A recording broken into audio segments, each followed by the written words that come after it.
Sir పార్టీని నడిపించడం చిన్న పని కాదు కదా సార్. దేనికైనా పార్టీని నడిపించాలంటే అమౌంట్ ఎవరికైనా కాదు. ఆన్సర్ నువ్వే చెప్పావుగా. ఒక పార్టీ నడపలేని ఆమె ఇంకో పార్టీ నాయకుడు సక్సెస్ఫుల్ నాయకుడు క్యాంపెయిన్ చేస్తారా? ఎట్లా చేస్తారు? నీకు అర్హత ఏది? నువ్వేనా ఉత్తమరాలు అయితే, నువ్వేనా స్టబల్గా ఉండే ఉమెన్ అయితే, సిన్సియర్ లేడీ అయితే కమిట్ చేయి. నీకు అన్నీ ఇచ్చారుగా. నువ్వు విడుకున్నారుగా.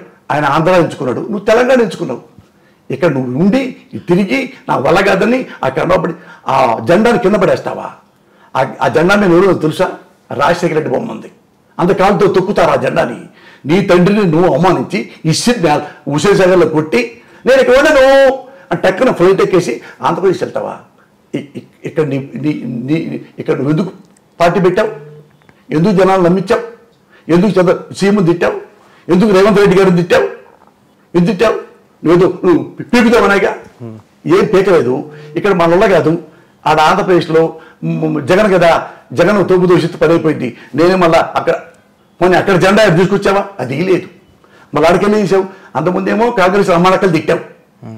చూస్తున్న క్రెడిబిలిటీ ఎందుకు ఉండదో ఆమెకి, ఎందుకు ఉండకూడదు, ఎందుకు ఆమెను జనం నమ్మరంటే మళ్ళీ వచ్చేసి జగన్ తిట్టుద్ది, మళ్ళీ వచ్చి కాంగ్రెస్ తిట్టుద్ది. కాంగ్రెస్ పువ్వని ఉషోడు మా నాన్న ఉంటే అదే కాంగ్రెస్ పార్టీకి అధ్యక్షురాలేవుగా.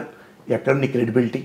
అదే కాంగ్రెస్ వాళ్ళు ఓదార్పు చేయొద్దో, నువ్వు గాంధీ భవన్ నుండి నువ్వు ఓదార్పు చేసుకో మీ నాన్న కోసం చచ్చిపోయాల గురించి అంటే అక్కడ ఉండే పేపర్ ఇసిరి కొట్టి సోనియా గాంధీకి సారీ చెప్పి మీ పార్టీలో ఉండను, మీరొద్దు, మీ పార్టీలో వద్దని బయటికి వెళ్ళిపోయి వెంటనే వైఎస్ఆర్ పార్టీ అనౌన్స్ చేసి జెండా పాతాడు.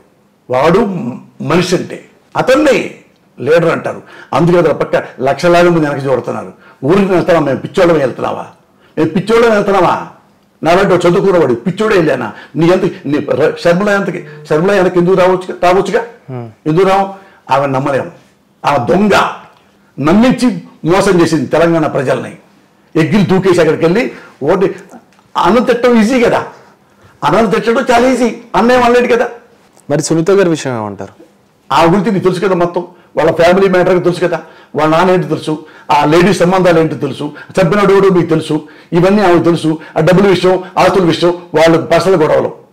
ఆ పర్సనల్ గొడవలు చేసే చంద్రబాబు నాయుడు చేశారంటే ఇవి జగన్ మీద దోషేయండి, కొంచెం మాకు హెల్ప్ అవుద్ది అంటే జగన్ మీద దోషపరిచారు. అంతకుముందు ఏముందామే?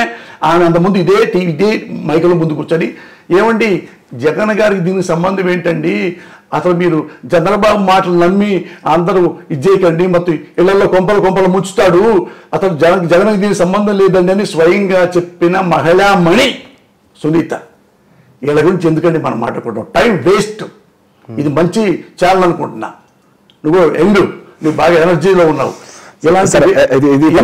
ఇలాంటి లేడీస్ గురించి మనం మాట్లాడుకోవటం అనేది సిగ్గు చేయటం. జనమే చెప్తారు. నువ్వు చెప్పు మహేంద్ర, ఇద్దరు గురించి నేను చెప్పాను, ఇద్దరు గురించి నేను చెప్పాను. ఎందుకు ఉండాలి వాళ్ళ క్రెడిబిలిటీ చెప్పు. వాడేమంటాడు? సపోజ్ వీళ్ళని తీసుకెళ్ళి ఆయన కూడా మంత్రి పదవి ఇచ్చాడు అనుకో, ఆమెకి ఆ పార్టీ పెట్టకపోతే వచ్చి ఇచ్చాడు అనుకో, ఇదే చంద్రబాబు అంటాడు, చూసారా బ్రదర్స్, వీళ్ళ నాన్న వీళ్ళ కొడుకు జగను, తర్వాత షర్మిల అంట, తర్వాత సునీత అంట, తర్వాత వివేకానంద రెడ్డి అంట, అభిషేక్ రెడ్డి అంట, కుటుంబ పాలన, పరివారు, కుటుంబ పాలన మొత్తం తినేస్తున్నారు. ఇప్పుడు ఆమెకి ఇవ్వాల. చూసావా డబల్ స్టాండర్డ్, చూసావా చెల్లెల్ని వాడుకొని వదిలేశాడు, అమ్మని వాడుకొని వదిలేశాడు, అమ్మాయిని వాడుకొని వదిలేశాడు. ఈ అబ్బా సిగ్గుండాలి నోటికి. అటిస్తే అట్ట, ఎట్టిస్తే ఎట్ట. పోసానికి ఏమన్నా సీట్ ఇస్తే జగను నా ప్రాణం అండి, పోసానికి ఇవ్వలేదనుకో ఏంటండి ఆయన అంత మోసగాడు ఏంటి. ఇదే హ్యూమన్ బీయింగ్ లక్షణం. సిగ్గుండద్దు. సొంత అన్న అతను కష్టపడి జైలు కూడా పంపిస్తే, అన్యాయంగా పంపిస్తే, వాళ్ళ పేరు జైల్లో ఉంటే వచ్చి మళ్ళా డే నైట్ తిరిగి కష్టపడి కేడర్గా బాగు చేసుకొని తన ఆత్మస్థైర్యంతో డెడికేషన్తో మళ్ళీ ముఖ్యమంత్రి అయితే ఆయన వెనబడి ఏడుస్తారా? దేవుడు కూడా ఊరికినే బైబిల్ చదవటం కాదు, ఊరికే బైబిల్ చదవటం కాదు టైంపాస్కి. బైబిల్లో ఉన్న నీతి చదవండి, దాన్ని ఆచరించండి.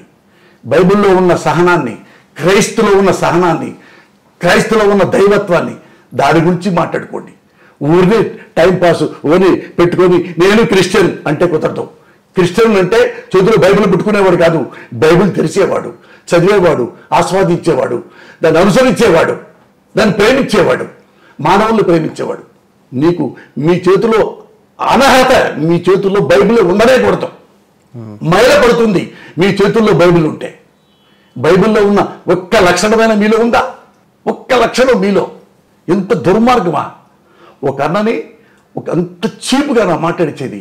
ఏ చదిద్దామని ఇంతమంది మీ కుటుంబాల్లో ఒక్కడు ఒక మెడికల్ లాంటి వాడు వచ్చి ముఖ్యమంత్రి అయ్యాడే సంతోషపడకుండా మళ్ళా అతను నాశనం అయిపోవాలి, మా అన్న నాశనం అయిపోవాలి, మళ్ళా ఆ దొంగోడు అవినీతిపరుడు బాబే ముఖ్యమంత్రి అయిపోవాడు, అప్పుడు మనకి బీజేపీ ఏదో నాకు రాజ్యసభ ఇస్తారులే అనుకునే. ఏం పాపం చేశాడమ్మా? ఏం పాపం చేశాడు జగన్మోహన్ రెడ్డి? ఎంత ఎంత క్రియల్ యాటిట్యూడ్ అంటే మహేంద్ర, నువ్వు ఎక్స్పెక్ట్ చేయలేవు. Sky is the limit. Hi అండి, నేను మీ Shivani Rajasekhar. Please subscribe to India Glitz Telugu. Hi అండి, నేను మీ Prabhas Srinu. Please subscribe India Glitz Telugu. Thank you. అమలారా ఎలారా, ఈ వీడియో కనుక మీకు నచ్చినట్లయితే సబ్స్క్రైబ్ టు IG తెలుగు.